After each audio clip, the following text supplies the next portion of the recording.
Hindi mo, nag-iisip. Parang nag-iisip. 15 minutes late. Che? 30 kaya. Oh, wala pa sila Edita. Puro lalaki.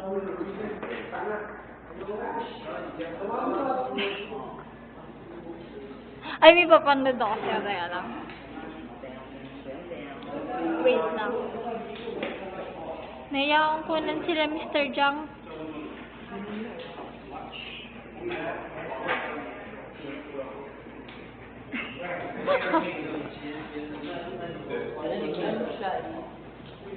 Hindi ko maano sila Ate Kate.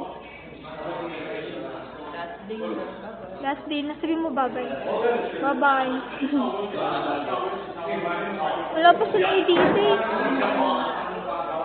Bye-bye, Manong Jamas. Uy, shock sa'yo. Next time kaya, ano kaya sa mga classmates ko? Komportable ako ngayon.